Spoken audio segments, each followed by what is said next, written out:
This is Celeste Rockfish. At the tone, leave your name and message. I'll get back to you. Yeah, this is Dr. Jimmel's office. The doc wants to know if you've signed those credit vouchers yet.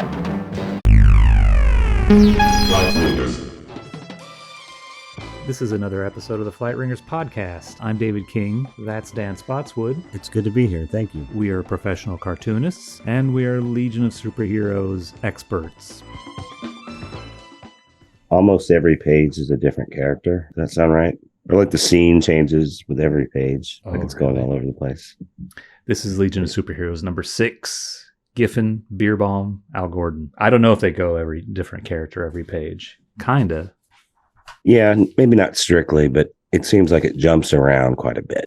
Oh, it has the hallucination stuff. Mm-hmm. Right. That makes it jump around. The exposition dreams. I mean, maybe they read well back then. They seem a little ham-fisted. Looking at them now that we know everything, like they're really spelling things out. Like, I thought it was kind of funny. I was reading like Bierbaum's, what is it? I'm a Senator notes. And he's talking about, like, he said, I think one or two astute readers realized that we were telegraphing that Furball was Timberwolf. And I'm like, really? Like, they really hit you on the head with it over and over in his dream. Like, mention his real name, his code name. And see, when I read these a long time ago, I think it was a surprise to me when it was revealed that this was Timberwolf. But in this issue, it's like, no, it's Timberwolf. Right, you know? right. Like, there's no doubt about it based just on this issue. Yeah. So I don't know why I was so stupid back then. I don't know. It's weird. Like, I feel like an idiot that I didn't know it was Timberwolf until whatever it is, issue 20, when they fix him or whatever they reveal it for real. Like they show the hair fall off of him and he starts to turn back into a man again. It's quite a departure, I guess. Looking back, it does sort of connect with, and they never were very explicit about it in the Levitz days. I think we've talked about this before, but he seems to kind of become more and less beast-like. Like, if he gets really pissed, he starts looking a little more Wolverine-ish. Mm-hmm. Like, that was a Giffen invention, wasn't it? Probably, yeah. Prior to Giffen doing it, and prior to, like, Timberwolf getting his plastic surgery and stuff. Right. That didn't happen, but then Giffen started doing the thing where he'd go from looking like Gil Gerard to looking like Wolverine. Maybe that's why they decided to go that direction, so there'd be more of a contrast.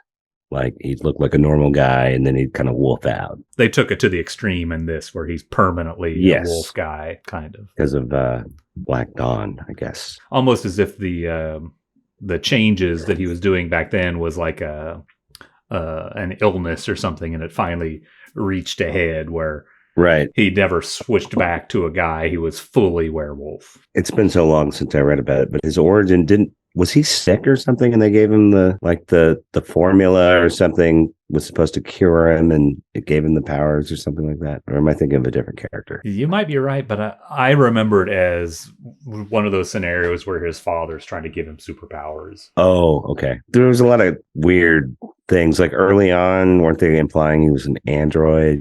Like, maybe he was a robot in the first issue? He had some crazy stuff where his robot butler brainwashed him into thinking that Timberwolf was the robot and the butler was the real guy. Lone Wolf. Yeah. Lone Wolf. And that's like that movie, kind of like, well, it's not that much like it. Have you ever seen it? It's called The Servant. It has Dirk Bogarde. It's a British movie where this rich guy hires a manservant or whatever. And pretty soon the manservant manipulates him and starts to control him. It's like this kind of a dark satire horror movie, kind of. And then by the end, the rich guy is doing whatever the servant says, and the movie's called The Servant. And it's kind of fucked up. Is that crazy. like a 70s Hammer kind of movie? Or it's more subtle and scarier than a Hammer movie, I think, or more like art movie than a Hammer movie would be. I think it's maybe Joseph Losey, who's kind of an auteur director. And he worked with Dirk Bogarde a lot. I saw it a long time ago. I believe it may be on your Criterion channel right now. Oh, yeah. That's still going, right? Yeah. Kind of confusing because I think a lot of those are on HBO now. Oh, yeah. Max. A lot of the... Oh, Max, yeah. Max. I thought you said X. Like Twitter. Like Twitter's X. The cover. The cover. I don't like it. Yeah. You showed me those. What one was a Justice League and one was maybe something else. Right? Sensation Comics. Okay. Much earlier. Oh, Like it wasn't a towards Wonder the end. Woman one. It was like just a horror story issue. Yeah. Towards the end, I think they were kind of repurposing the book. Right. And I think those ones kind of worked better with the fingers with people on a motif. Right. They were better than this one. This one I think is just kind of, I don't know, like it doesn't really sell it. Like it's not scary. You don't know whose hand that is.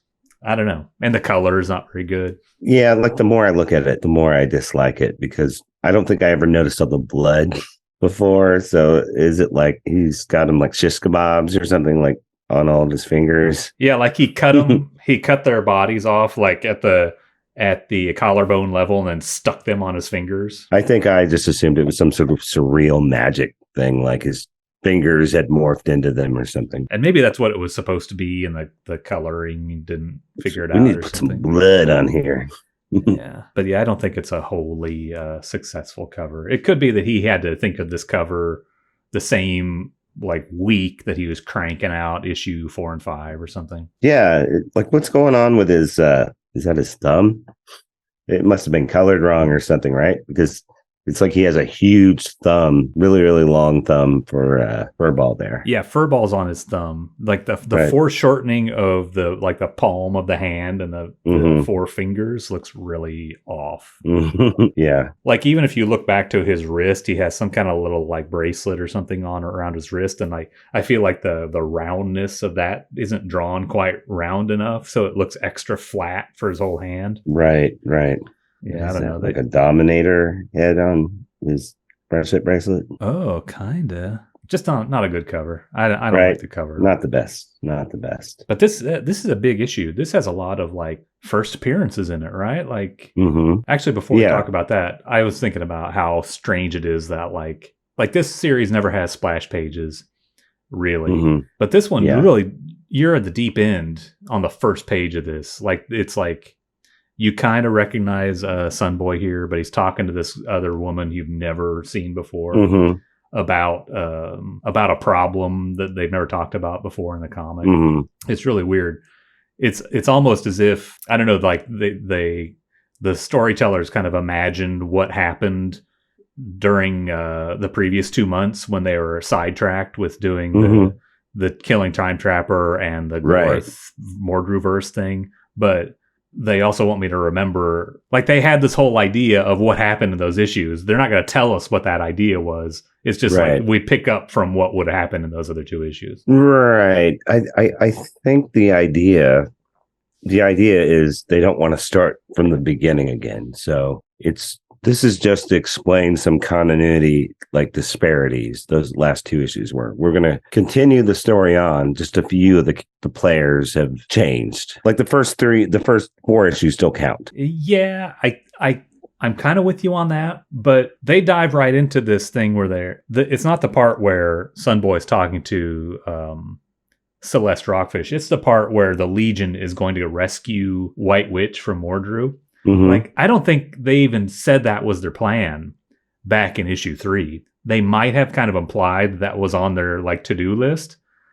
But in this issue, it's like, our first mission is to go rescue her. I think they did imply that somewhere, but I don't remember exactly. Yeah, maybe it's because there's been a while since we 2 did it. long issues in between it with a lot of crazy stuff happening.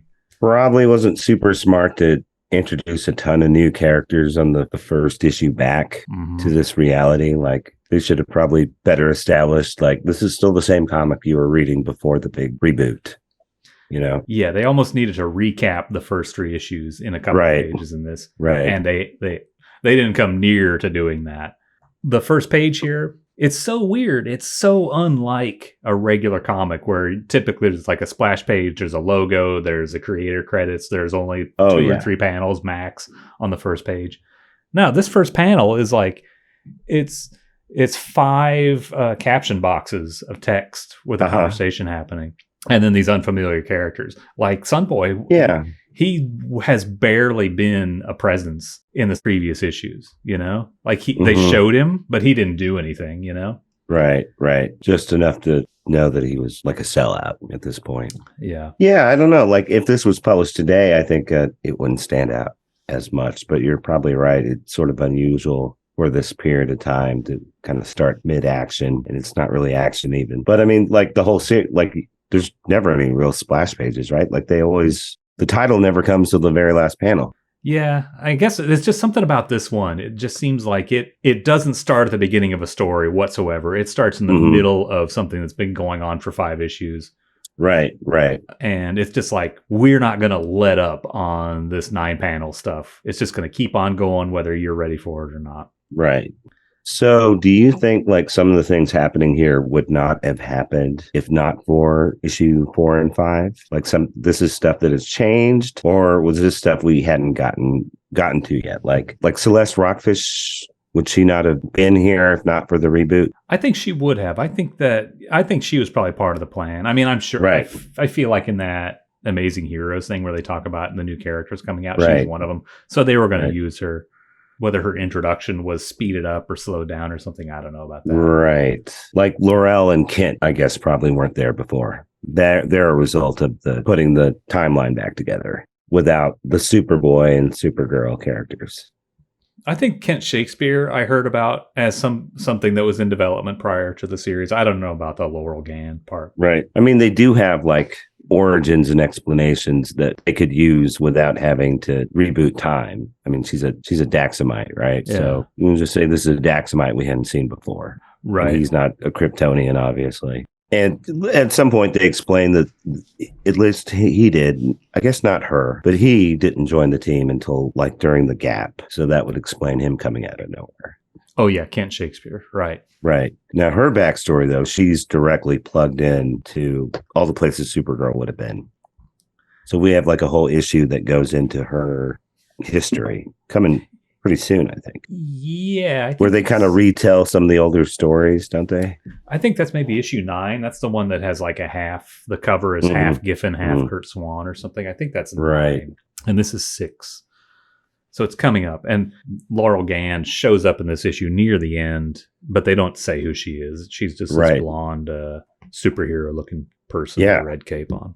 Yeah. It's mysterious.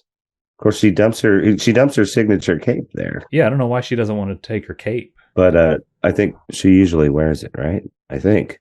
But when she dumps it, she looks exactly the way that's how like Stuart Inman drew her, basically. Because he didn't really use the cape. He had her looking like that. I think maybe her underwear kind of covered her ass a little better when he drew it. But yeah, Giffen draws her with her cheeks visible. Right. Yeah, this is the color scheme. I don't remember quite what she had a kind of a different hairstyle in those later ones by Eminem, but yeah, sort of basically this. She didn't have the big 80s hair. She had kind of flatter hair. Right. Yeah, no more Farrah Fawcett hair. Yeah. But so, yeah, they introduce this Celeste Rockfish character, and she's a private detective, and they will not let it drop by accidentally addressing her as Rockford, who's also the famous TV private eye. They pull that joke 2 different times in the issue, and I'm like, I get it already, guys. Right. It's kind of weird because who's going to get that anyway? Like, and it's not like they could have totally gotten away with why didn't they just name her Rockford? I know. Not like they're going to get sued for using that name or something. Yeah. And also, right, like Rockford had been off the air for 15 years or something. Right. I don't think they'd even started having the Rockford TV movies by this time, maybe. Like it was a Rockford desert at this point. But yeah, they still thought it was clever that they're going to be like Rockfish, you know? Right. It's kind of dorky. All the 10-year-olds reading this will totally get this. But then later they call her Celeste Macaulay. Right. That's sort of the RJ Brand, like the evil version of him. Yeah, like the rich guy. Opposite number evil rich guy. Right. And I don't think they've mentioned him in the series at all yet, have they? Except maybe on the Omnicom, like in these things. Like he's like Bezos or something. Like he owns the media. Right. Yeah. Like he's like a media guy, while Brand is a industry guy or something like that. Right. Like a industrial guy. Mm-hmm. I don't know. Is Brand like old rich and Macaulay nouveau rich or something? Even though Brand is like a self-made billionaire too, so he's not old money. Right. I don't know. It boggles the mind to think what the equivalent of a billionaire would be like 1,000 years from now. Like they just own everything, I guess. I guess so. Multiple planet, and everyone's a slave, and it's Mhm. probably cool. There's people who are like, he's great. He's a great slave master. He picked himself up by his bootstraps. Yeah, there's people who defend those guys, right? Like just the way there's clowns on X right now who Right. defend Musk and say that he's actually, instead of being a dumb fuck, they say he's Right. smart.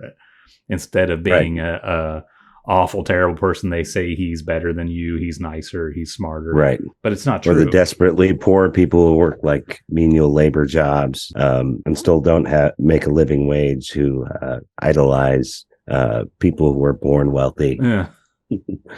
That could be me someday. In the future, they just get even more diluted, I guess. Mhm. I mean, I assume they will. And yeah, like RJ Brand could literally like walk up to you. Well, Mhm. he could like whip you Right. and you would thank him for that. Or they would. I wouldn't. I Right. would say stop whipping. He's the mythical benevolent billionaire, like that guy who lives in the tiny house, Warren Buffett. Oh, he's bad too, though. He's no better than Oh him. yeah, absolutely. Does he live in a tiny house? I bet he doesn't. He might live in a Well, tiny mansion. The legend is he lives in the same like modest house he lived in before he made his billions. There was a time when we were more naive that people would think like, oh, he's the good one. I never bought that, but I mean, I think all he thinks about is making money. Yeah. And so that doesn't make sure. him a good person, Like, oh yeah, and he invests in stuff that's awful. absolutely he does. And Profits off of it. he's very into globalization, and he's very dismissive of the people who get left behind by technology. Oh, we'll figure out something to do with them. Yeah. Sure you will.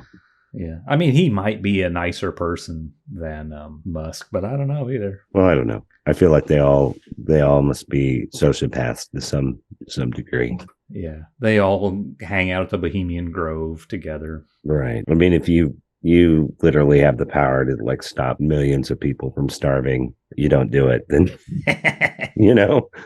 Right. I mean, granted, it would be hard to figure out how to do that, but if you're such a genius, right, you could do it, I think. Anyway, yeah, somehow they're trying to draw a connection between this brand new character, Celeste Rockfish. She has another name, Celeste Macaulay. Mm-hmm. If it's not confusing enough. And they want you to, every time they have her on a page, they invoke the name of Jim Rockford, the very famous great detective of the 20th She's century. a great sleuth. Yeah. Rockford's probably one of the greatest detectives of the 20th century, right after Wayne. Right. They say that in the issue too. It's kind of stupid. So I don't know how in detail we want to go, but she is having a meeting with Dirk Morgana, who is there on behalf of EarthGov, right? In keeping with his douchey persona, they mentioned that he's worked with her before on a paternity case. Well, yeah, they mentioned that she was on the opposite side. She was investigating she was on the him. opposite side. Okay. Yeah, okay. yeah. And he's like, that's why I hired you, because you were so dogged when you were investigating me in that paternity right. suit, is basically what he's saying. And then he's also flirting with her the whole time. He's basically a tool. He's being used by indirectly by the dominators who are trying to, what are they trying to do? They're trying to cover up the fact that EarthGov paid for Roxxas to go kill Block.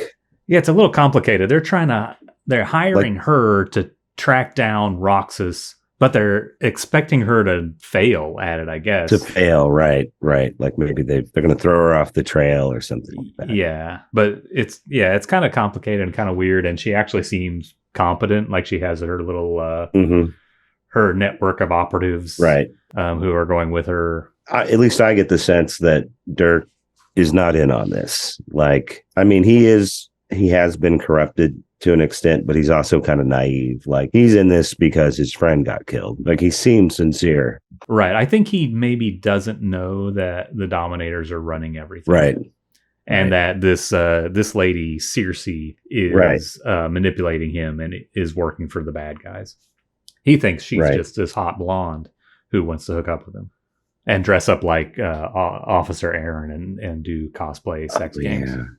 It kind of threw me off. She's so, I don't want to say masculine. Maybe that's not the right word, but like she seems jealous. Like he never talked to her that way, but she doesn't seem like she's probably into dudes that much. At least the way she's sort of written. Yeah, I mean, she's there to control Sunboy, but yeah, she's also evidently kind of into him or something. Yeah. Of course, none of that ever, I don't know. Maybe it's just I'm too aware of the writers, but there's a woman involved in the writing here, and it still seems weird when they have like these ladies thinking, "Oh, he's so hot," in their thought balloons. Like it seems like a guy's idea of how a girl's thinking. I don't know. I mean, maybe girls do think that way. What do I know? It's about possible. It? It's I have possible. no idea how they work. I don't know what they think about. It's totally possible. They must be into guys, right? Girls must like guys. Yeah, I guess they tolerate us. This is a funny panel, the second panel on this. We're only on page 2 now. Right. Where they've, I guess a Dominator's watching like a TV of Sunboy and Celeste talking, but it's not really colored that way or anything. It's just like her face is floating over the shoulder of this Dominator. Oh, yeah. I didn't even see that. I thought there was guys in the background. It's a stat of this panel from the previous page. Oh, she's just like floating here. Oh, yeah. Like he's talking to her, like she's in the foreground. It's a little weird. Yeah, she's either in the foreground or she's a giant and she's behind him. So it's a coloring error, basically. Probably. Yeah, they're probably meant to put like the CRT lines on there or something. I don't know. Like blue tints. Yeah, because here you can see he's kind of watching them on TV. Right. Yeah, it's those crazy Giffen lines. Hard to discern. But though better than the Trencher days, I can't imagine who had to color that. Yeah, that poor Laverne Kinzierski had to do all that stuff. He did an okay job, especially when you consider that he was using like 1994 Photoshop or something to do it. I think maybe it wasn't even Photoshop; it was something else. I don't know. Do you think they'd fully switched over by then? Oh, by 94 they had. Yeah, it was definitely digital. I just don't know what kind of software he might have been using. There's some weird like pattern textures. He's got to wait like 2 minutes each time he hits the paint bucket. Yeah. Yeah, I remember doing stuff like that. And it's just like, literally the paint bucket for one color to fill in the spot. Right, and the hourglass shows up. Yeah, and you can hear that hard drive going. Yep. Yeah. And we got some Mordru in this issue. Mm-hmm. The new Mordru version 3, I guess. Yeah, they sort of explain, like we've been wondering for the longest time how Mordru returned to power, how he got rid of his funny hat, all that stuff. They explain it in this issue in the text pages. Right. They tell you everything in text from the first appearance or the first adventure of Mordru back in the Jim Shooter days to when they take away his powers and turn him into whatever child in the body of a man or whatever the fuck that was in issue 27 or whatever it was of the Baxter series. Yeah. I mean, Shooter wrote him he was like a god or something. He was like the most powerful guy they'd ever dealt with. And at the time, he was written like more formidably than the Time Trapper, I'd say.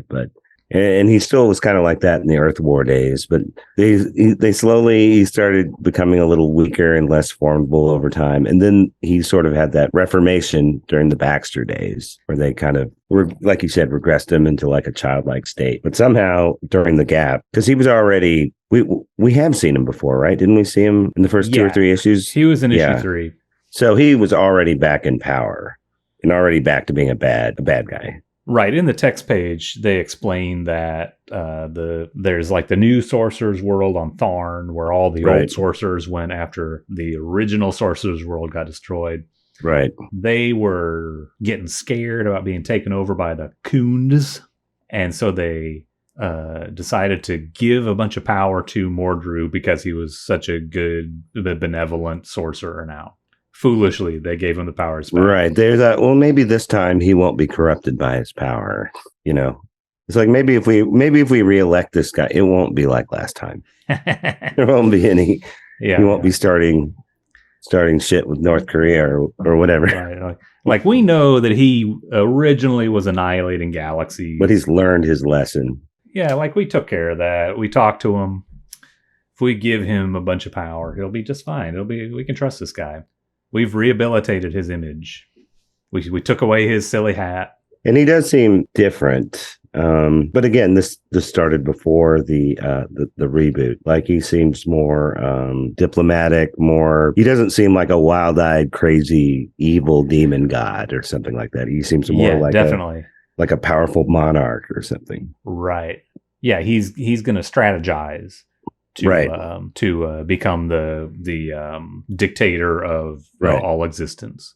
And that is kind of touched upon in the at the end as well. Like, there was a change in his tactics that I think they don't even really explain. Like, they don't know why, but for some reason he became more strategic. Yeah, it was kind of funny in that text page. I was just reading it tonight, and they're like, unexplainably, his powers diminished with basically every appearance that he made. Right. After the first one, because he's like taking over the whole universe, and then he gets beaten up by Ultra Boy and Monel or whatever. Right. And then on, they take away all those powers eventually. It's Starboy now, which makes sense because he's got the gravity powers. He could like sink him into the ground. Yeah, presumably. Perfect. Yeah, that makes Starboy the perfect counter to Mordru, huh? It's to be useful for a change. But Mordru, his weakness is that I guess he's kind of claustrophobic, or if you bury him, OCD. He doesn't like dirt. He's got these long nails, though. You'd think he would want to keep them a little shorter so you wouldn't get crud under there all the time. Coke nail. Yeah. But Mordru is, he knows the Legionnaires. They're not the Legionnaires yet. They're coming to meet him and try and take away his girlfriend, the White Witch. Right. He seems a little offended by it, too. Like, why aren't they just storming the castle? Back in the day, they'd be like, assaulting me, but now they're just coming to have a meeting with me. Like, yeah, he's like, what does he say? He expects me to negotiate. Right. And that's also kind of condescending to like White Witch. It's like, we're going to negotiate. We're going to trade you something for this woman, which is kind of fucked up. Like, yeah, you want the woman, you take the woman. In the words of El Guapo. Right.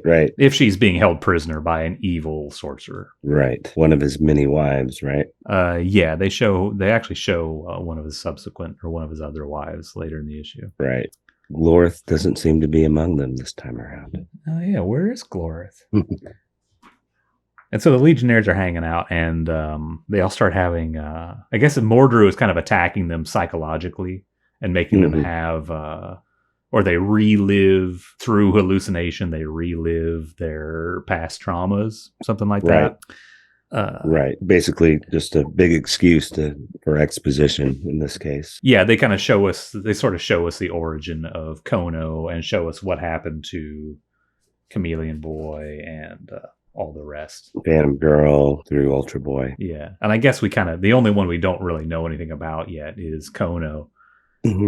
And she's dressed in the colors of the Scalarian Raiders. This orange and purple is what they were kind of originally were dressed in back in the 70s time period. They're this matriarchal pirate outfit, I guess. Whole planet of pirates. I remember that now. I remember that. If I had connected those two together, I'd since forgotten. Well, one of our videos was like one we of that probably Earth War talked issue. about it. That Earth War issue, I think, that begins with the Legionnaires. I think that's kind of an ongoing subplot, is that the Raiders are stealing technology from the United Planets because, it's actually kind of an interesting idea that the United Planets is kind of stealing technology resources from other planets, and these guys are getting it back, Robin Hood style. Oh, right. Yeah. And so it's like a 1-page thing in that Earth War issue that we looked at Superboy 243 or something, maybe. You even remember the number? I vaguely remember it just because we talked about it. It was probably 3 months ago or more. But Kono is evidently the daughter of a high up Scalarian Raider. And this is fucked up. It shows some science police, some fascist enforcer science police stopping some raiders and showing this science police guy taking his clothes off to do. Yeah. Well, we know what he's going to do because he's a cop. What else is he going to do to a woman? Shades of Watchmen. Oh, there's some of that in Watchmen too.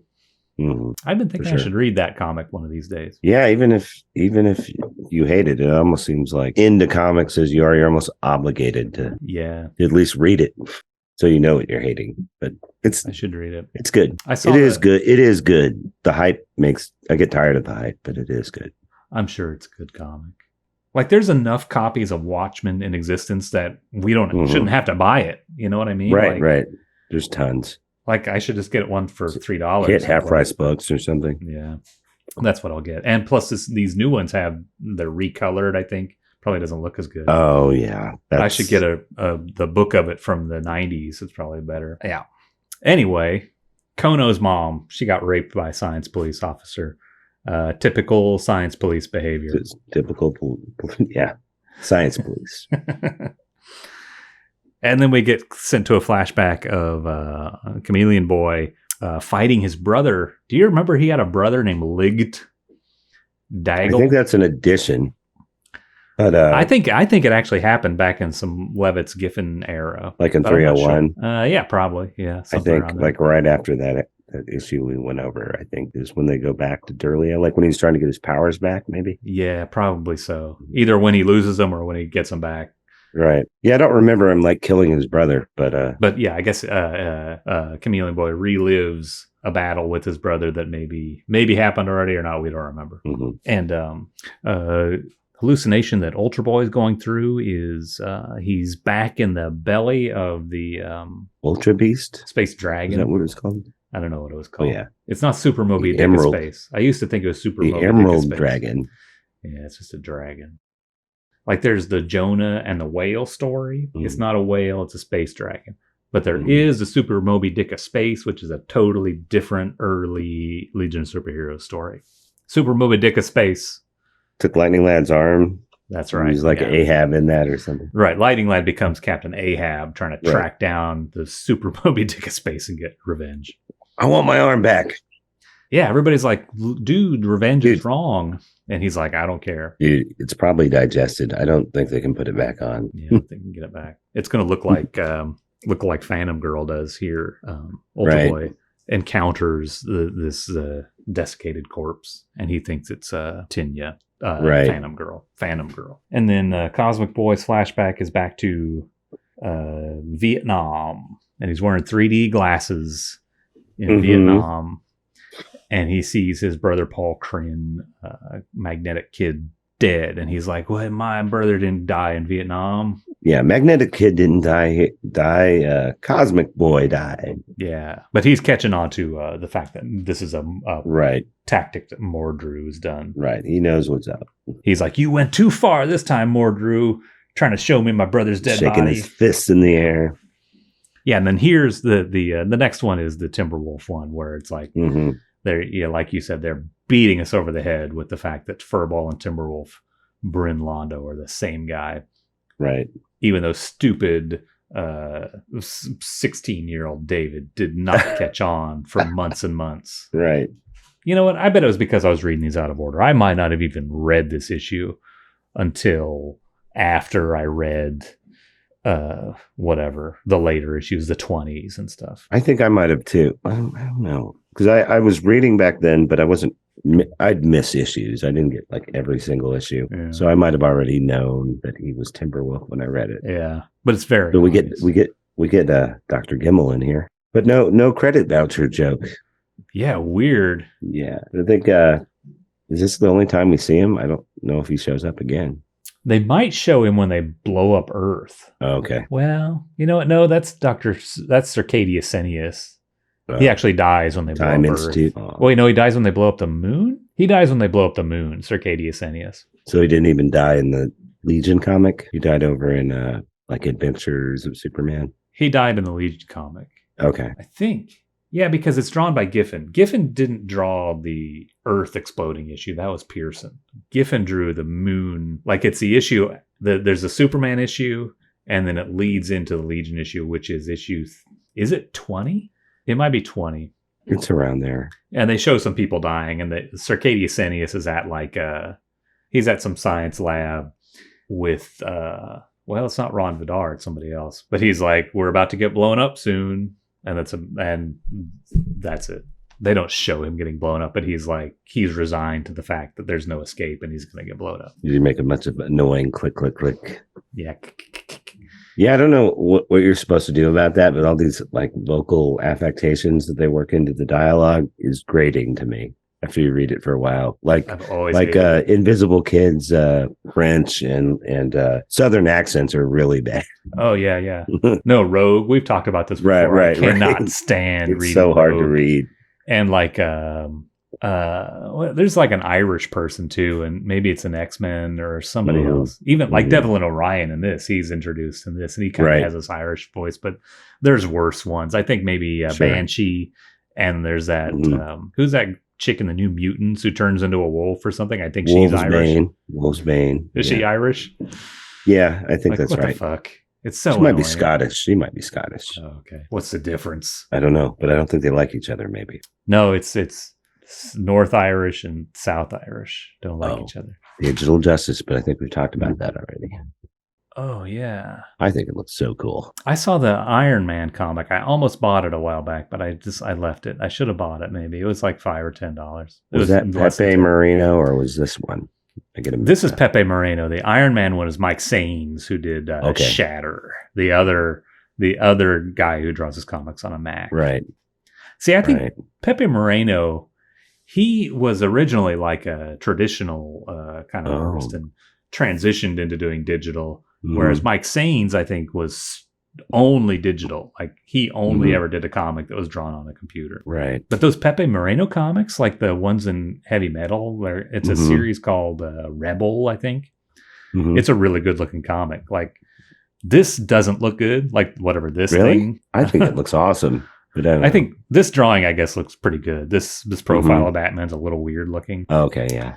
But I think the more traditional, it might be painted or have some kind of snazzy kind of color treatment on it, but it's drawn pen and ink style probably. It looks pretty cool. So, I mean, I'd give this a try, but I've never read it. I think, and I could be wrong about this, I think even Brian Boland might have been doing his comics with the computer this far back. This far back? Wow. Yeah. Like in a very primitive Mac, but like. Yeah, with a mouse. Like with a mouse, with a mouse. Drawn a comic with one of these guys instead of a stylus. That's insane. Right.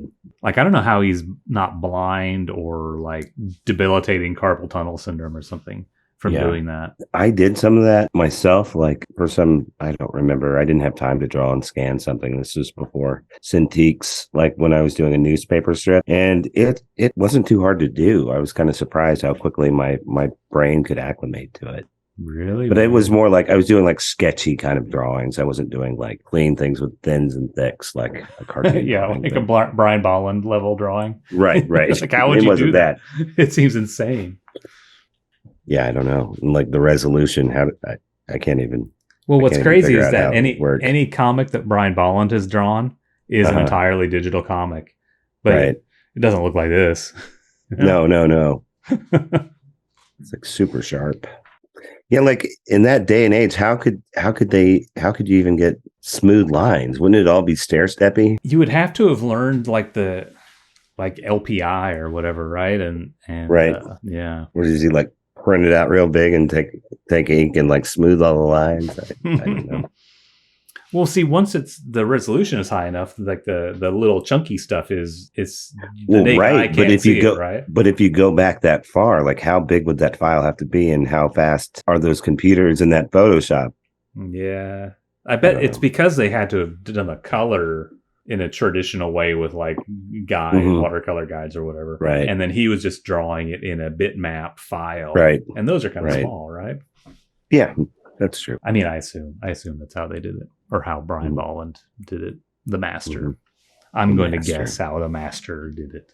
Now we're in Mordru's harem, and they show Misa. I can't remember if she showed up prior to this. She looks a little different she doesn't look like White Witch anymore with the antenna eyelashes all white. Yeah, she looks closer to the way she looked in the Silver Age when she popped up in that Yeah. one panel at the end. Like she was disguised as like an old lady or something through most of it. And then she's revealed at the end to be like Dream Girl's sister, I think. Right. Yeah. She's an old hag. And then she becomes whatever, the second in hotness only to Dream Girl, I guess. Right. And she has kind of like I don't know what color hair, strawberry blonde kind of hair color. Does she not have eyes anymore? I don't know. I think she's like seeing the visions that Mordru is forcing on these Legionnaires, and maybe that's why she has black eyes. It almost looks like there's a little bit of a highlight or something in this 8th panel here, like a red highlight, like she has just super dark colored. And like on her throat, like where her White Witch, like she has that, what is it, like a jewel? Oh, yeah. She has some scar tissue there. I didn't even really notice that. Right. Like, was it like physically attached to her and he ripped it off, or? I don't know. Did White Witch have a thing there, like a medallion or something on her neck? She had like kind of it's like stuck to her skin. It doesn't have even like a strap on it. On her throat, huh? I didn't remember that. That's an interesting detail. Dang. This other young woman who's one of Mordru's wives has a I don't know, is this supposed to be like some kind of thing hanging off her face, or is it a tattoo or what? It looks like a big drip. Oh yeah. Or is she? Yeah, I don't know. Is that like? It could be a scar. It could be like a skin tag that's hanging down on her face. I don't know. Like a characteristic of her alien race. Or like, I'm wondering, is it like they're all scarred from beatings they've taken from their husbands, from Mordru? Yeah, that could be it too. I don't know. But she's like this character, like she never shows up again. She's written as a really kind of like vacuous, kind of dumb person. Right. And she's like, I wish Mordru liked me as much as he likes you, or gives you, gave me the kind of attention he gives you, and you're so lucky. And then we have her. It's a reoccurring thing in this comic. Like, she's almost like the probes here. Like she's like speaking with their voices or experiencing what they're experiencing. Other people, or it's like she's channeling them. Yeah, she's like one of Mordru's probes, the guys who have the little melted candle on their foreheads, like those guys. Right. Yeah. This is kind of it's a gag page, right? With Mordru trying on clothes and killing off all the clerks at the haberdashery. Right. And then later in the issue, it's reported on the news that he's done a big mass killing at the shopping mall or something like that. Man, I think he's really scary. Like this version of him, this sort of, he's all rougy and lipstick. He's have you read The Dark Knight? Yeah. I wonder if they're like, let's write him kind of like the Joker in The Dark Knight. Yeah, I can see some similarities. And I mean, I don't know, in a way, maybe it's offensive that he's like, I don't know, like you have that Joker, you have this guy. Mm-hmm. I don't know who else you have that are just like gay people are evil, you know? Yeah. Like that happens. I could see that. Maybe, you know? I could kind of see that. Though they're not like explicitly sexual guys. I don't know. Yeah, maybe the Joker was kind of. There's like this weird sexual subtext going on when Batman is killing him, I guess. Yeah. He says like you couldn't even finish the job or something like that. Like he has to break his own neck like he's getting himself off. That's a little weird. It seems like it's like some kind of new way of having like a new type of villain that's based on on being like a flamboyant, effeminate type of character. Like you go from like the handlebar mustache twirling guy from the silent era to the the bully wrestler type of villain. Mm-hmm. But there have been for a long time like these sort of aristocratic, often they're like royalty or like mad kings or like Caligula, like these kind of. I can see that too. I don't know. But see, I bet Caligula is kind of in the same arena as these guys, is this kind of stereotypical. Yeah. Hedonist. Yeah. Yeah. And it's all based on like, well, Caligula and the Joker from Dark Knight Returns. Maybe not Roxxas, because I don't think they don't layer it on with like Cosmogloy. He's afraid that Roxxas is going to rape him. You know what I mean? Like that's not in there exactly. Right. But that's kind of like the subtext of Batman. and Caligula. Yeah. For sure. You know? Yeah. For sure. There's not a homophobia aspect as heavily in the Roxxas character as some of those other guys. Right. I mean, that's the more likely spin on it. I suppose you could also argue, like, it's representation. There's got to be gay bad guys, too. Yeah, that's true. Yeah, I mean, Roxxas used to be a macho pirate bad guy. Oh, and then he went to prison. Oh, jeez. Yeah, you're right. Yeah. Something happened to him in prison. Yeah, he's very changed. But they it's weird. It's weird that some of these guys get like kind of brainwashed or whatever and reformed, and then other guys don't. They're selective about that. Yeah, how come they didn't do that weird fucking demolition? Maybe they tried and it malfunctioned, and they accidentally set it to gay. Right, like they have one button that's like gay villain, gay serial killer. Not all gay people are bad. Right. There almost seems like there could be some legitimate stories in there, like maybe the reconditioning doesn't work for some people. They're just too crazy, or it fails and it makes them even crazier because he seems a lot nuttier than he was before. Yeah, I think just sometimes they do it, and sometimes the writers forget that that's an option. Right. Of course. What do they call it? The mento. The mind probe. There's actually two different names for it. Like there was psycho. Shit, I can't remember. There's the one where Duo Damsel, one of her bodies starts dating the bad guy, and she turns into a criminal, and they do psycho something to her to fix her mind. Mm-hmm. And then another issue, it's called Mento something. I can't remember. Mm-hmm. But it's the same where it's brainwashing rehabilitation kind of crapola. Mm-hmm. And then they do it again like it's in a Baxter period issue where the 3 founding Legionnaires go to jail to visit one of the guys who tried to kill RJ Brand, like the guy they caught on their first case, and he's been rehabilitated in this way with his brainwashed. Is that after Zero Hour? What's that from? It's in the Baxter period. Is that the issue where they kind of get back together, the original 3, and it features them? Yeah. It's a fill-in. I think Ernie Colon drew it. Maybe he did the Tales reprint cover art. So I think he did the interior art of the original. That would make sense. But yeah, so they do that. But yeah, they failed to apply this rehabilitation technology to Roxxas, or either they failed to do it or it failed to rehabilitate him and just turned him into... Yeah. Maybe it just made like one of his personalities good, but since he has multiple personalities... Right, yeah, he does have that one wimpy personality who's scared. Well, Eltrogandish. But they kind of cover... they talk about his origin. They sort of recap his origin. They show an earlier Roxxas here. Yeah, it's as he's going into jail, I guess. This version we haven't really seen before. Like, he doesn't have a beard, but he's not all flamboyant like he is now. Yeah, like something happened to him. This is his last known hollow photograph taken before his release. Okay. So this is like his entrance photo into jail. But they show him again later in this issue. Like he has the beard. Yeah, here he is. Mm-hmm. This is kind of a recap of Element Lad's origin because Celeste, Rockfish, and her crew are going to Trom because that's the lead. Right.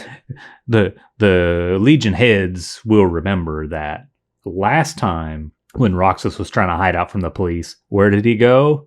Trom. He hid out on Trom. And so they're trying to they think maybe he's doing that again, I guess, and they're going to go to Trom and talk to Element Lad. That's a deep cut for all you Legion heads out there. Yeah, for all you Legion heads. Sorry to the casual Legion fans who are listening to this. Sorry, casuals. But the Rockfish is watching a Trom history. I guess it's a TikTok video. Because of its orientation, or right, yeah, right. But they show Roxxas here, and who do you think he looks like in this drawing? Which one are you pointing to? Oh, panel 4, page 20. To me, he looks like Stan the Man Lee right there.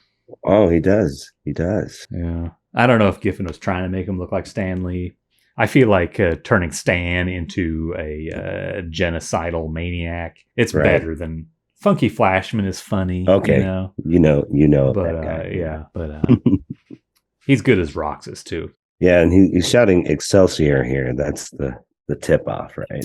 Right when he pushes the button that drops the nuclear missiles onto a Tron, he's like, "Excelsior, true believers!" Right. We have some lowly guy hit the button, and he tells everyone he hit it. See, this is a toupee here on this page where that Roxxas Right. is wearing on his way to jail. Right. I think is that him going in or coming out? I guess it would have to be going in. He broke out, right? Yeah, he was released by the Dominators or something, taken before Right. his release. So Right. either while he was in jail or right before he went in. I just remembered he ends up kind of like Two-Face or something eventually, right? Oh, like they burned his face off halfway. Yeah, I think. Could be. Yeah, I think he gets shot in the head or something, doesn't he? Or wildfire, or somebody burns him up, something like that. Not wildfire, but somebody like that. Human Torch. Yeah, probably like Lightning Lass or Oh yeah, Sunboy. Could be Sunboy, could it? I guess it could be. Stay tuned. We'll be covering that issue in 2028 August. Season 5, 2028. We'll need a little time to edit it after that, but yes. The page right before this one is when you get the very first appearance of Devlin Orion. Devlin Orion. Right, And right. Actually, it's first appearance of this character, Bounty, too. And it looks like she has a little Timberwolf logo on her face or something, maybe. She's one of the operatives in the Rockfish Detective Agency office, working under Celeste Rockfish as, I don't know, like Jim Rockford never had a bounty hunter person who worked for him. He was totally solo. Celeste Rockfish has this right-hand character who... The muscle. Yeah, she's got a big holster with a gun in it. And later in the issue, she's like shooting some critters. Like on board this rickety shit. Oh, we're not there yet. Yeah. So Devlin works for the Daily Planet. At least at this point he does. I think they get in further trouble with the Superman editorial and they have changed that. I think they come down on him again, and at some point it gets erased entirely. But like he ends up working for another. It's never explained. It's just never the Daily Planet again. Oh, I always thought, I've never seen anyone really talk about it, but I always thought he's like a stand-in for Jimmy Olsen, kind of. He's this young red-haired guy who works for the Daily Planet. But also, he seems to be like some sort of indirect and in homage to like the Reflecto character, because he has his powers, he reflects things, and I think he ends up with a name like, they don't call him Reflecto, but they call him like Reflux or something like that. Acid reflux. Right. But it's something like that, right? Like Reflex. I think it is. Yeah, I think you're right. I think it's Reflex. But he has the powers that character Reflecto and had. that character had kind of reddish hair. Red curly hair, yeah. Right. And they even, in this issue later, like they don't name him here, but this is the Devlin Orion. He's gonna go meet, for some reason he wants to meet Celeste Rockfish, and then within a few pages he's on the mission with Celeste Rockfish. In the interim, in those pages, they've all met each other and know each other. We still don't really know who Devlin Orion is, really. They kind of explain it here. They even refer to him as Cub Reporter, which they always call Jimmy Olsen a Cub Reporter. Right. So yeah, we're supposed to think about Jimmy Olsen when we see this guy. Right. I think he's just like their attempt at like the next generation of Legion characters, right. Which is a good angle. And he does he sort of teams up with the young version of the Legionnaires that shows up way later. He's the same age as them. He's a teenager. He must be 18. I don't know why he has a job as a reporter at age 18. Jimmy, of course, was a honorary Legionnaire. That's right. Or a reserve Legionnaire, something like that. Much like Insect Queen. Yeah, I think he was reserve, right? Honorary was like they're not going to use the honorary ones. That was Kid Psycho and Pete Ross. Pete Ross, yeah. And so maybe those were the two honorary and the two reserve ones. Yeah. Actually, though, maybe Kid Psycho was reserve. I don't know. Whatever. They should have come up with the Lana Lang substitute. Beat there. I thought she had pretty good powers. Yeah. Good Silver Agey powers. Insect Queen is a fucked up character, but yeah, good. Giffen could have made that very horrific. Yeah, that's probably likely. Like this interior guts of the space whale or space dragon. Right. I think Insect Queen would have looked something like this. Or like those Durlian schnozzes. Yeah. Yeah, like this stuff. This sort of slimy looking thing Weird with the penis face. Yeah. Yeah. Yeah, I'm surprised they haven't. Yeah. In the post-crisis reboot, they haven't done some variation of like the Jeff Goldblum fly with her. Yeah. I mean, or maybe they have. I don't know. They could only do it like for one issue, right? Because they want to maintain the status quo of Lana Lang being a normal person. Well, there's that cover. I don't even know. I don't think I've ever even read the issue, but it's maybe an Ordway cover of Superman holding on to Jimmy Olsen and he's stretching all over, but it's very dramatic looking, like he's like something horrible is happening to him. I kind of remember that. Yeah. Yeah. They should have given Devlin Orion the Stretcho powers, huh? Instead of Reflecto. Right. They probably just decided to combine the ideas. Yeah. Yeah, because Never mind. I thought I had something, but it didn't add up. Oh. I thought maybe, they need someone to replace Reflecto because Superboy's not there. But and that was Ultra Boy, right? it was both of them in some weird way. Yeah. Oh, I thought it was Ultra Boy who thought he was Superboy and then he dressed up as Reflecto. Yeah. Yeah. Either that or the other way around. It was like that because it's all stupid. I think there's there's a scene where like his costume is ripped and it's got the Superman S underneath. So it's like he's Superboy, but he's got Ultra Boy's brain. It's kind of a good idea. I like the idea that earlier, way back in issue 300, Paul Levitt's bent over backwards to say that the adult Legion stories from Adventure Comics 354 and 55 and some others that isn't set in stone. That stuff won't necessarily come to pass. But then maybe in this new series, they've created this character that, maybe he's Reflecto from the Adult Legion story. Right. And maybe this guy's destined to die and he's going to be in the Hall of Heroes or something. Yeah. It's kind of a funny idea that they're just kind of, I don't know, kicking the hornet's nest of that Adult Legion crapola that's been confusing people for. Giffen should have killed Shadow Woman like during the 5-year gap.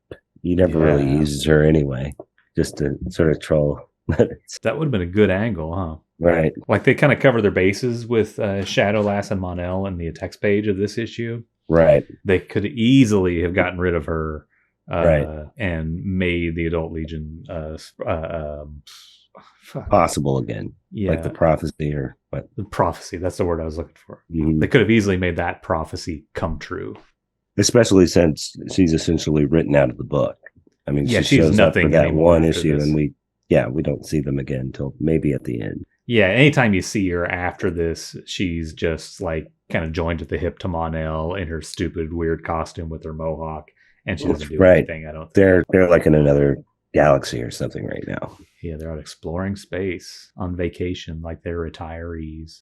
I never got that angle with the old Valor, because I mean he could have explored during that 1,000 years where he can't talk to anybody, right? He's essentially a ghost.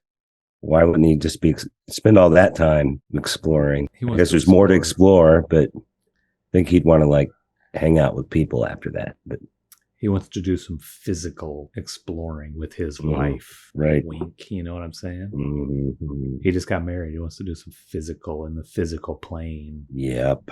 Like, okay, you know what I'm saying? Yeah. You know what I'm saying? Right. They should have had a scene where he wakes up and realizes she's cut her fucking finger off for him. She's like, "We're married now." It's like, what? They had that scene. They did. What are you talking about? Well, was he conscious during that? I don't remember. He woke up and she showed him, kind of. Was he like horrified? Yeah, he was like, "You shouldn't have done that." Like, Jesus. But they kind of in this text page, they kind of back off of that. They say they got married after he got well or something like that. Right. I guess the when she cut off her finger, that marriage was kind of one-sided. He didn't really agree to that one, I guess, so it didn't count. Maybe. Oh, they're saying he wasn't all comatose. Yeah, he was back. He came out he consented to it. Yeah. He woke up and she's like, "Look, we're married now. And he's like, oh, what? You shouldn't have done that. That's messed up. Oh, that's good. I'll be right back. Leave. I have to fly somewhere at super speed right now. Good thing I'm indestructible. Didn't like remove anything from me while I was unconscious. And I can see in the dark. Right. Yeah. While all these Legionnaires are in the throes of their traumatic hallucination, Vrykos, who is like the top lieutenant of Mordru, he's a vampire. I don't know if they've revealed that yet. He's got that mostly black face of a Giffen character. Well, that's not very specific in a Keith Giffen book, but yeah. He hasn't drawn anybody like this in a long time. Right. Yeah, it's one of those things like his floating lip characters, one of his go-tos. But that guy, that guy rounds up all those Legionnaires and gasses them, and now they're prisoners. And then they cut to this blonde chick with her booty hanging out, and they don't say who she is, right? They do not. The way he draws her face here reminds me a lot of the way Bart Sears drew Power Girl in Justice League Europe. I wonder if that had happened yet or not. I think it was going by now. By this point. Think so. Yeah, because Justice League started kind of before this, right? Yeah. In like 1986 or 7, and then Justice League Europe, I think, picked up. I think in issue 24, JLI is when it splintered into 2 titles. Right. And so maybe right around the same time as when Bart Sears is going in JLI and JLE, Justice League Europe. So yeah, it could be some influence there. It could be Giffen just being Giffen and accidentally borrowing, but it might be that he's intentionally trying to make that connection because they're both they're Supergirl fill-in characters. Right. Yeah, I kind of always forget about Power Girl. Like she was in such flux, I guess, when I was reading these comics. Like they still hadn't really settled on where she was supposed to be from or whatever because of the crisis had just happened. Yeah, I mean, those comics were pretty good, the Justice League Europe's, but when they made her like from Atlantis or something, it kind of diluted the character a little bit before and after because they changed it back. But it was like she was like this weird anomaly that survived Earth 1 and 2 becoming 1. Like she shouldn't actually be there. She remembered how things were beforehand. Like she's the only person who remembers the pre-crisis stuff. Yeah, because she's an Earth 2 exclusive character. She didn't have like a like there's Earth 1 and 2 Superman, like the Earth 2 Superman, he's from the 40s and he has white hair, and then there's the Earth 1 Superman, we know him. Power Girl, there was not a Earth she is version. She's supposed to be, I guess. Right. But she was in like suspended animation or something. So that's why she's not old like Superman 1.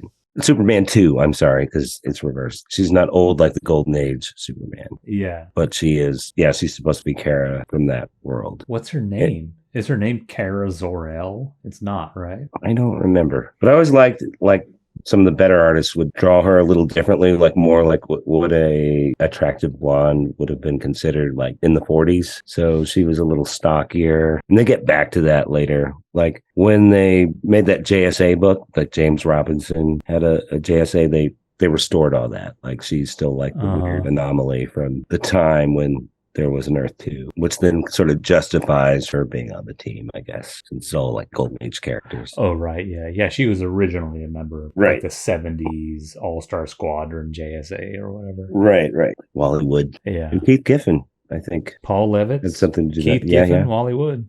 But yeah, the characterization from Justice League Europe was, I don't know, kind of bonkers. Kind of, she was like this kind of, I don't know, almost like a man-hater kind of stereotype or something. Right. And I'm sure, like, if there are such a thing as long-term fans of her, probably didn't like how different she was. But it was she was refreshing at the time because she wasn't just like a sexy girl or something. She was a different kind of, she was very like muscly and not necessarily attractive. I found her attractive. But she was very aggro. Those Bart Sears babes. I feel like they downplayed that a lot during that time, but no boob window. They gave her a costume that really covered her, but right. The way Bart Sears draws superhero physiques, it doesn't matter what they're wearing. Like, I don't know where I stand on him. Sometimes I like his work, sometimes I don't. But it's kind of interesting Everyone's so grotesque looking. I think even like his sexy girls are kind of grotesque looking. Yeah, they are. They're weird looking. Like overly muscled, muscles bulging out of their faces, very square. Yeah, like even their like faces have big muscles or something. Right. Yeah. Everybody looks like they're taking a shit. Mm-hmm. But I think that kind of works. Like it works as a finish over a Keith Giffen comic because he kind of draws that way too. Right. Like it's like he's not as good at Bart Sears as drawing at drawing like like bodybuilder super fighter people or something, right. you know? Right. But yeah, they have that face where it's like their lips are like have big muscles and move in different ways. Well, that's interesting you bring that up because like on the very first page, I was looking at these pictures of Dirk, and he looks sort of Bart Searsy. Like he has this weird, he looks like Rocky from Mask or something, like in that top right and the one right below it. Wow. Yeah. Just like from Mask. You know what I'm talking about? Yes. Like this oddly shaped skull, but like Dirk, who's supposed to be this super handsome guy, he looks like Rocky from Mask. But now I'm wondering, like, who influenced who? Because I don't really know what Bart Sears drew like before Justice League Europe. So, but he was finishing Giffen pencils. So did that kind of shape the way he drew those characters? Or is Giffen doing what he did with Maguire here? I think that Giffen was probably started, maybe just for the Justice League Europe book, probably tried to draw like Bart Sears would, because there's that comic called Hero Alliance I think Bart Sears did those maybe not too far before Justice League Europe, but that's the only other work I know of his that's early. And I'm pretty sure it was before that because it's like from Innovation Comics. But the people still look the same. They still are those really huge, they're 8 heads tall. They're really muscly and big. The women have foreheads and jaws and stuff. Yeah, and the women have like tiny waists and giant boobies and all curves, Like everything is a curve, all genders. Right. And that's what the Hero Alliance looked like. And I think he was like cranking it up, mastering it during Justice League Europe, drawn Power Girl and Crimson Fox and Captain Atom and stuff. And Giffen probably was doing the breakdowns in Bart Sears style somehow. Like he can do that, right? We know he can do that. Yeah, totally. He's a copycat. Yeah, and like maybe some of it just carried over into his work over here. This would have been probably doing them concurrently, like at the same time. I think so, yeah. But yeah, this is the first appearance of this Laurel Gand character. At this point, we don't know who she is. Right. Could she be Supergirl? Died and reincarnated and then died and reincarnated again, or however it all worked out. I don't know. I think she's unquestionably the most popular of this new batch of characters. Like she's had the most life after the 5 years later stuff. They repurposed her a few times. They did. Like everyone else got erased. No one ever brings up Celeste Rockfish or like maybe in the reboot period she's maybe the only one they really used, huh? Right. For so much of it, Celeste Rockfish and Devlin Orion, they're just like these secondary supporting characters. They're like Dr. Jimmel almost, maybe a little bit higher profile than that. And so they never brought him back because they weren't super. Like we were just talking about this in issue 4 where people like talking about the people who want Ron Vidar, but we want the Green Lantern version of Ron Vidar. Right. We don't want the original concept of him. We want the one where he's a fucking superhero.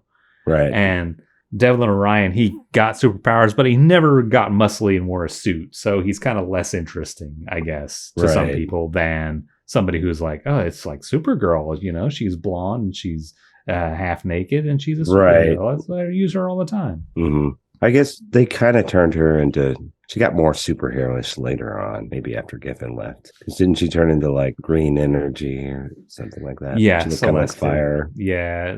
They kind of some kind of Green Lantern stuff, like the Green Lantern shit that. Well, they seem to allude from early on, like they have big plans for her, but it doesn't seem like they ever got around to them before Giffen left. Yeah, I don't think they ever really nailed down what they wanted to do with her, because like they've got the PI Celeste Rockfish, they've got whatever connection she has to Macaulay, they've got the whatever the power ring energy that somehow turns her into a green neon person. They call it Neon eventually. Like that came later. Like, didn't the energy hit her during the Giffen days? Like, yeah.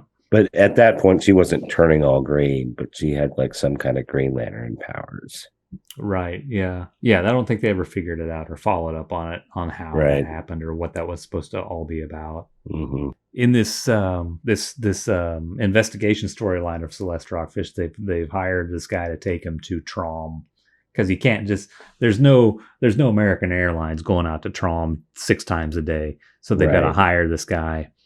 And he's got some character. Like Giffen put some work into this pilot character. Yeah. His name is Weezen.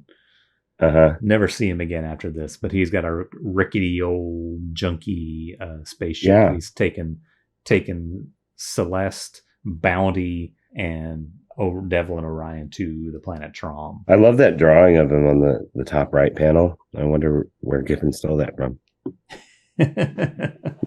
No, it's just a good profile caricature. Yeah, this guy, he's got these pointy eyebrows. Like he looks like Timberwolf kind of. Mm-hmm. Middle-aged Timberwolf. Yeah. I thought that this bit, as far as their attempts at humor, I thought this was kind of funny. The ship like breaking down and the lights going out. Yeah. Yeah, it's kind of like Millennium Falcon kind of shit from Star Wars, right? Yeah. And for some reason, Celeste Rockfish is wearing a funny costume when she's on this plane or on this spaceship.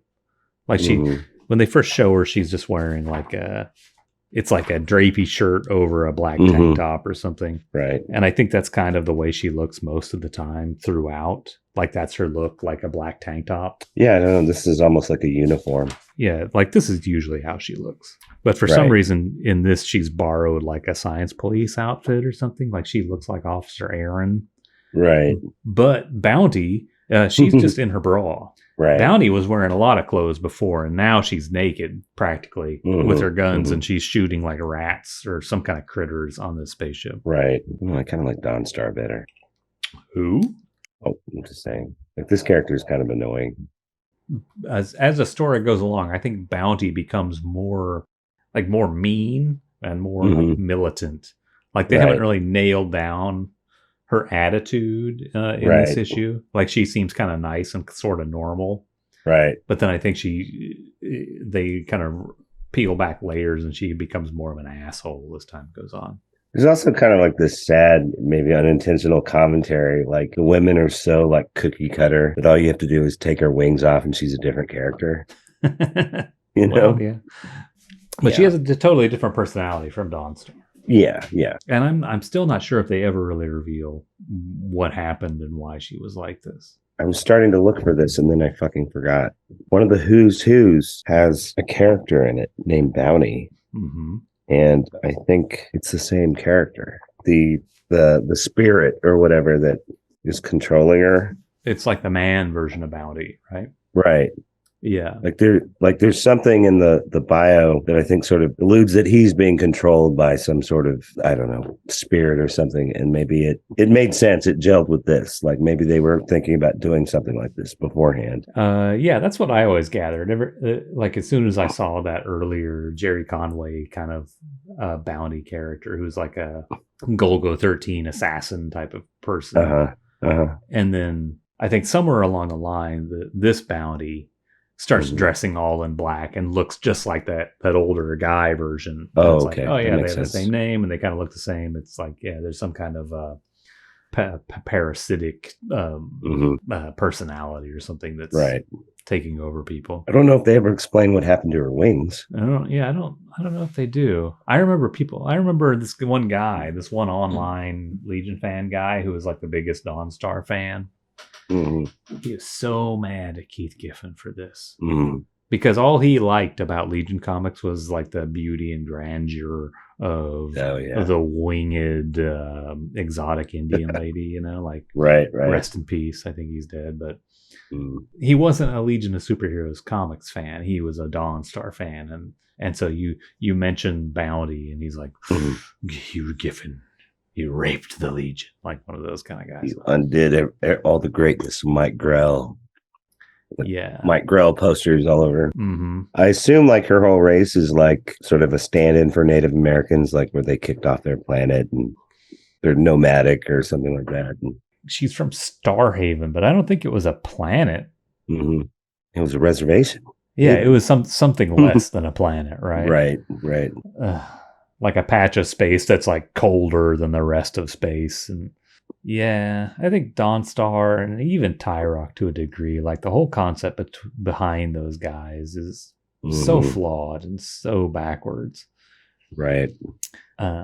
Eventually, they introduced this character called, this is in the reboot period. They never had a Dawnstar when they rebooted it until way later. They had this character in here. Her name was Shikari. And she was kind of more like a bug. She had wings and she flew around. And I think this was what they devised as the like rebooted analog of Dawnstar, because I think she had the tracking powers and she had wings, but I don't think she was a human. She had wings that looked like a dragonfly or something, Do you think they were avoiding the Native American stereotype, or they just wanted to? I think that's kind of what they were trying to do. Like they're like, yeah, we're gonna do what we can. I don't know if that was even the best course of action to like say, no, she's not an Indian, she's just a bug. I don't think that's a great way to do it. No, it looks like double. It makes it worse because we've already know she was a Native American. So now you're saying, the Native American character is the expendable one that we can just turn into an alien instead of. Right. This Shikari character, she was cool and she was, a powerful personality and had good superpowers and had an important place in the team, but also erased the Native American part. Right. But the Native American part came from a weird place originally too. So I don't know what to do with this character.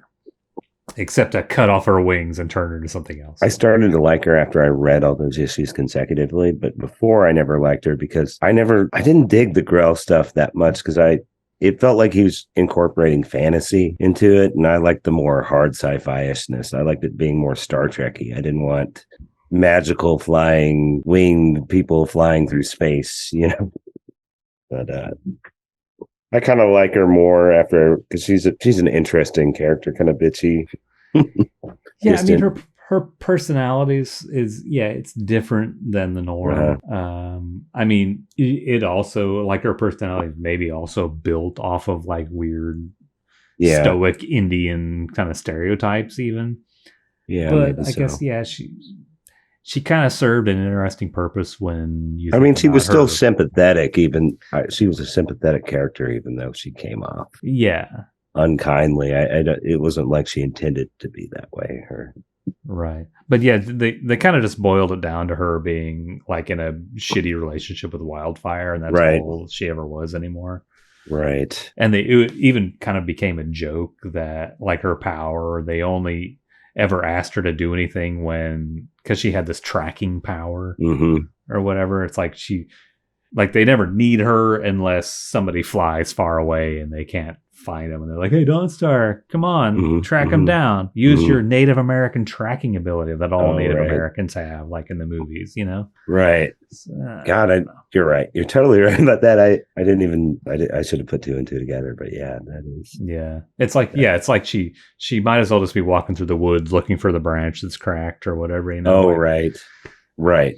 I can see how it's rooted in that. It is more interesting though, because she can track someone a galaxy away. I don't know. Right. And she can seemingly like fly, like I guess like the speed of light or something. Yeah. With those silly bird wings. Right. The newer, I mean, I don't know how the character is written, but the newer design of her looks pretty good. Like her wings look like maybe they're magic or made out of energy or something. This is in like the Bendis recent reboot. Yeah. You know what I did? I really hated that, like in that Levitz. The second time he came back and they've got her like really Maxim magazined out or something. Like she's wearing like a thong or something. It makes her old costume look very modest. I'll have to check these out. Right.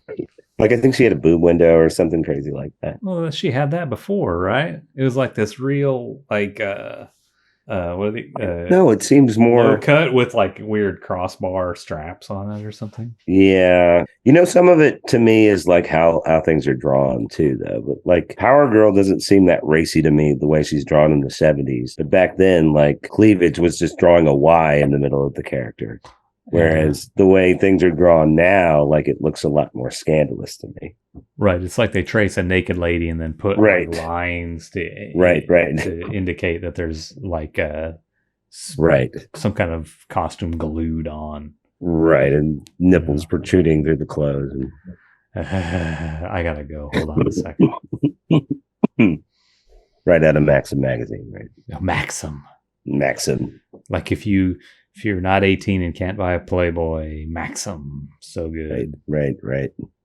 Do they still publish Maxim, you think? I don't know. I haven't seen Is it one like in a Mad while. Magazine where it's just like reprint articles from the last 30 Articles. years? Listicles. Oh, I hate that word. I've always hated that word. Listicle. Yeah, maybe it's an online thing now. So subscribers only. I have no idea. I was just looking at the magazine rack at the store I work, like just to see what still is put out. And magazines are $16 now, $14 to $16. Who's going to buy a magazine for $16? You could buy on Amazon probably a hardcover coffee table book for less than that. Oh, we're almost done. We got to finish this shit. Oh, good. Does this guy look like Robert Englund? That's what he looks like to me now. Oh, instead of Stan the Man. Yeah. The pilot. Oh. I went back, didn't I? Yeah, he kind of does look like Robert Englund. And he kind of looks like William Hurt from Aliens or something. Or Alien, the first one. John Hurt, not William Hurt. Yeah. John Hurt. The ugly one, not the handsome one. Oh, one detail about this TikTok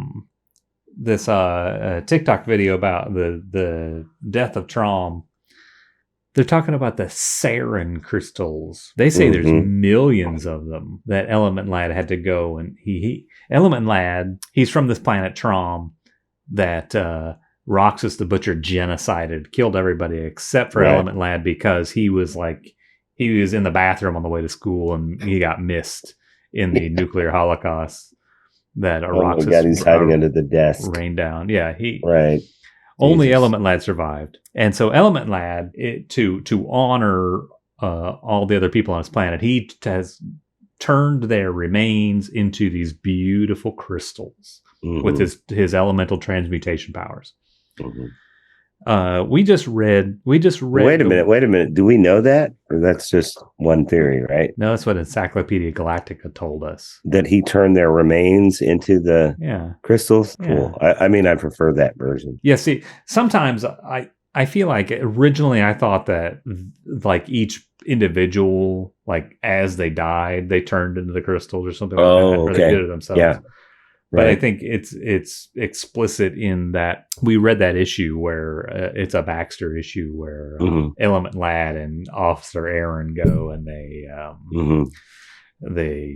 air quotes, they marry each other, they go to church and and all that shit. But it explains in that one that it's a very small population of people on this planet, and Element Lad himself made all the sarin crystals as a monument for each dead individual. Right. But in that issue, they make it sound like there's not too many people, like a few hundred or something like that, you know? Here, in this issue, millions of sarin crystals where each victim fell. Okay, so wait a minute. They're the monuments or they are them? Which is it? I don't know. Or is it ambiguous? I thought that it's a monument. Like, a dead person's here. I'm going to use my powers to put a beautiful crystal here. Right. That makes sense. Yeah, but even here, it's kind of like you can't quite tell. It's like there's a crystal that marks the spot where each victim fell, almost as if they got turned into a crystal when they died or something like See, that. I think that's a more fun interpretation. Like he didn't like sit there and bury all of them. He's got this power, so he turned them into these jewels. Like instead of ashes, he turns them into jewels. Right. Instead of like just conjuring up a crystal and putting it on the spot.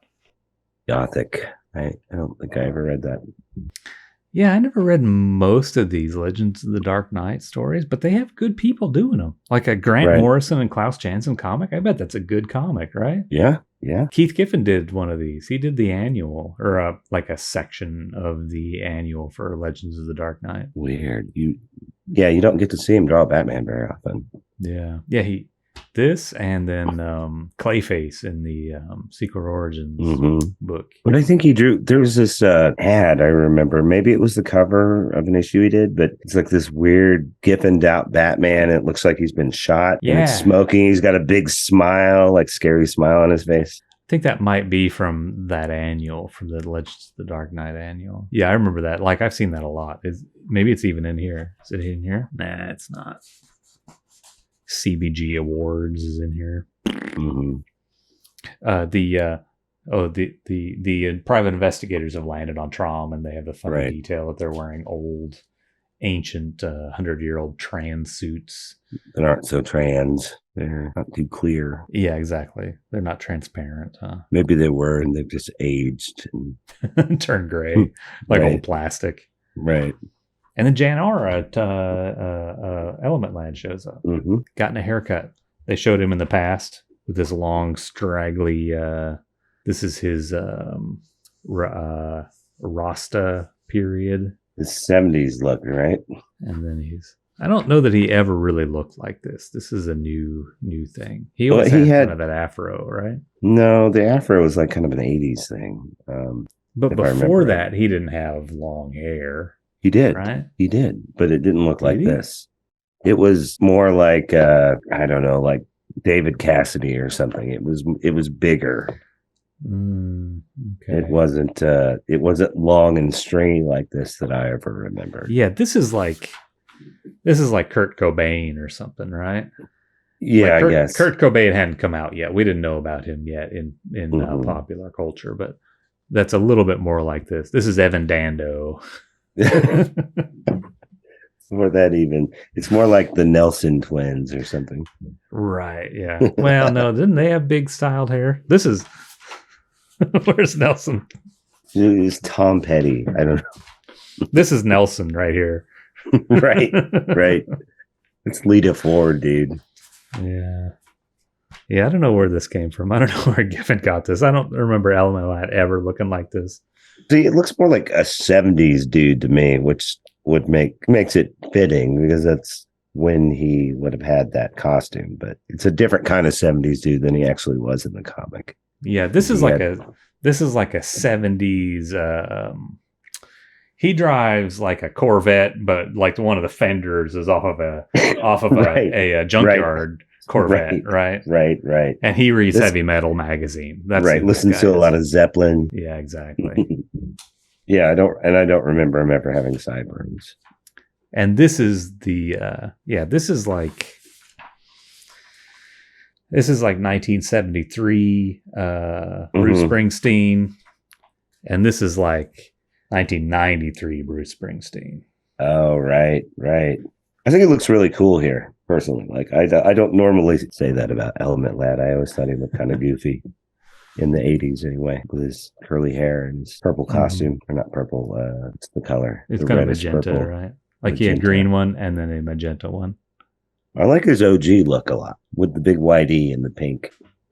I like pink. What can I say? I like a man who can confidently wear pink. But you didn't like the Barbie movie, you said. Yeah, I don't know. You fucking homophobe. Don't get me canceled. You think you can play both sides of the street? You can't. It was okay. I think I heard too much hype about it beforehand. Oh. I'm like, at the end of the day, this is still a toy commercial, guys. It's not like some sort of going to change. It's not going to destroy the patriarchy. Anyway, all the way through this comic, they hint that if you go to Trom, Element Lad's gonna kill you, and you won't leave again. And then Celeste Rockford. That's Rockfish. Oh yeah, Celeste Rockfish and Bounty and Devil and Orion get there, and they run into him like they're a little worried, and they run into Element Lad, and he's like, "Hey, bros, pass the Dutchie or whatever." And he's super cool and nice and is not going to kill them. And that's the big splash page in this comic is Element Lad being totally super cool. It is the first splash page we've seen, maybe? I don't know. Maybe. I can't remember. I mean, unless you count like 5 years later and just at Starfield. Yeah, I don't think there's been any, not even in issue 4. Yeah. Yeah, even when they killed Block, there wasn't a splash page. He was never going to get a splash page. Nobody gives a fuck about Block. Block of shit. Left over from the Conway days. Yep. The end. That's it, yeah. Long live the Legion. Oh, wait. Stay tuned. What about the text pages? The one text page, I guess it's just talking about Mordru and how he returned to power, which we already kind of talked about. Is this the one? You know what's weird? There's 2, motherfucker. The Last Days of Daxon. Yeah. The first one is about Mordru. Okay. It's weird that so much of like the story hinges, at least the beginning of it, hinges on this Daily Planet article. Like, why didn't we get it? Why didn't we get it? You're talking about that Daily Planet article that is suggesting a link between Roxxas and EarthGov. Oh, that, Devil and Orion's trying to write that article. Oh, has it not been written yet? I thought it had already been written and they were trying to discredit it. Oh, Maybe you're right. Maybe you're right. Maybe he hasn't written it yet. Yeah, I don't think they explained it very well why Devil and Orion has decided to try and team up with the Rockfish Detective Agency. My assumption was because she's exploring that, she's been paid to explore it, she has contacted him. Oh. Thinking he knows something about it. Oh. But you might be right. Maybe the article hasn't been since the Daily Planet linked. Yeah, I guess it doesn't say one way or another. Like, did they talk about that on the first page? Is that what you're talking about? Yeah, well, the second page, at the top of the second page, the third panel, okay. They wanted to prove that article false, right? But maybe it hasn't come out yet. At any rate, I was saying if it had come out, that would be a perfect opportunity to like have that mock article at the end. Yeah, that is kind of unusual if they wouldn't show us that article, but some other articles.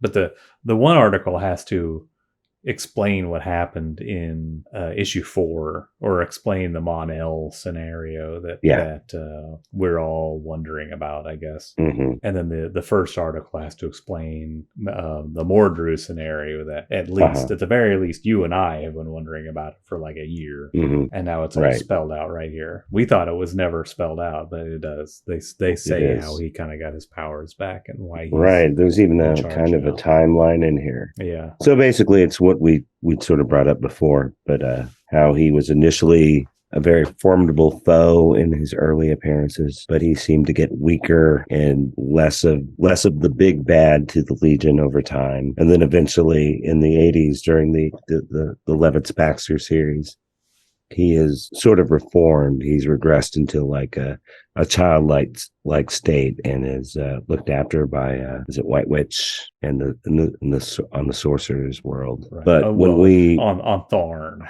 they moved, the Sorcerer's World got blowed up and now they're on Thorn.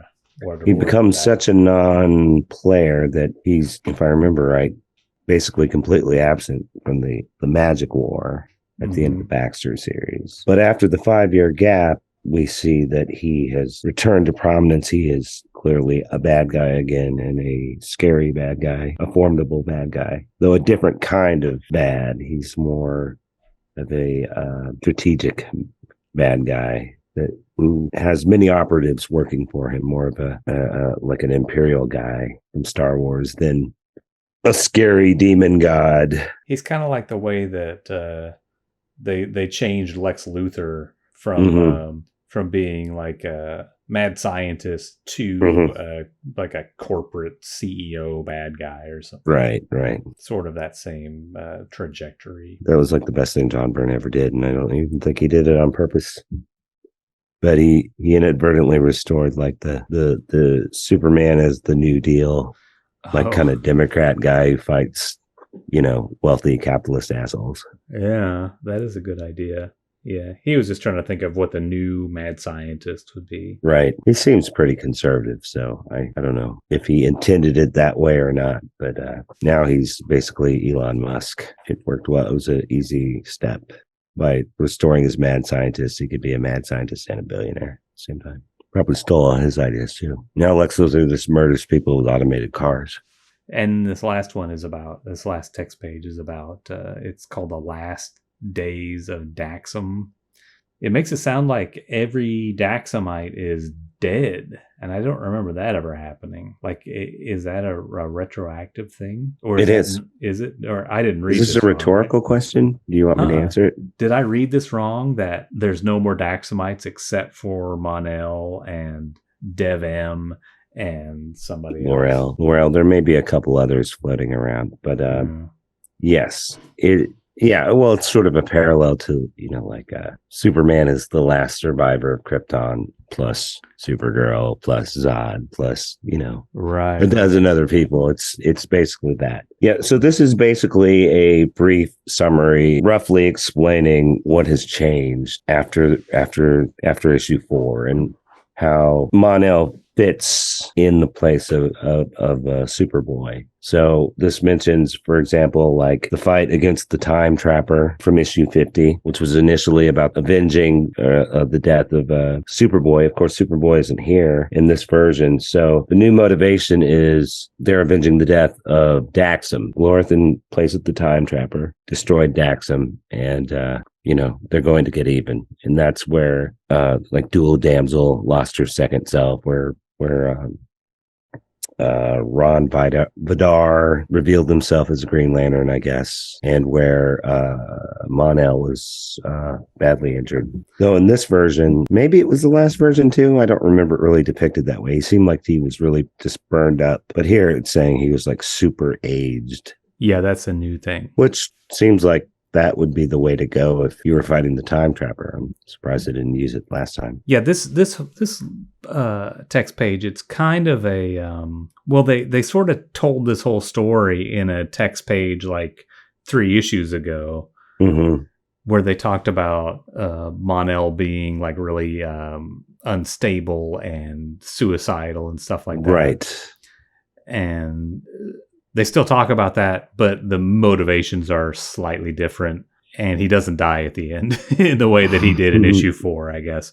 He continues to live. He just has a general fight with Glorith, who's now the Time Trapper.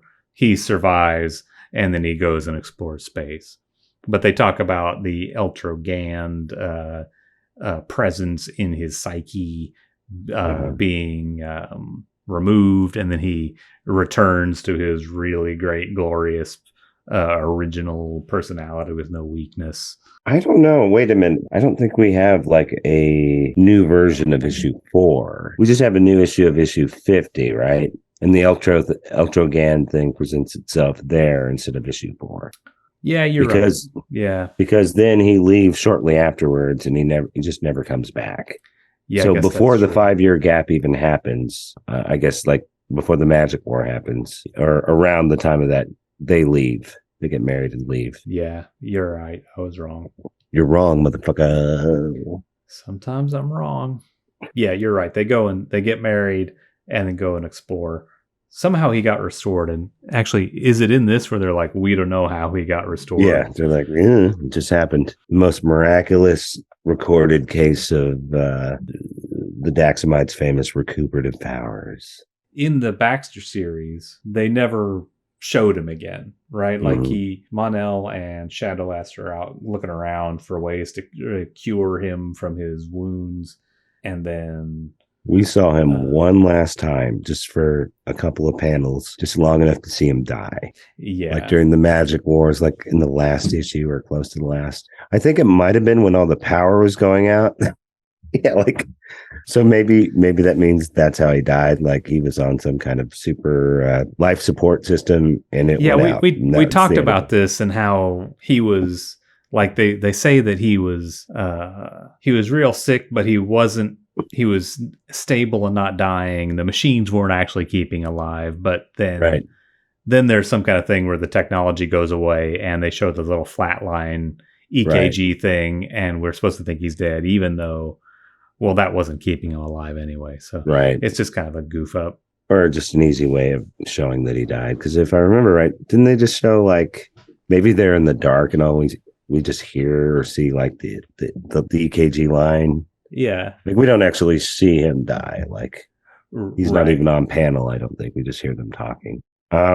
But it's probably it probably has something to do with the rise in magic, right? Because magic is his vulnerability, and during that period, it's the magic wars, and science is receding, and magic is becoming more prominent, and magic is like kryptonite to him. It's Superman, something like that. Yeah, right. But anyway, they say he didn't die. He went to explore space.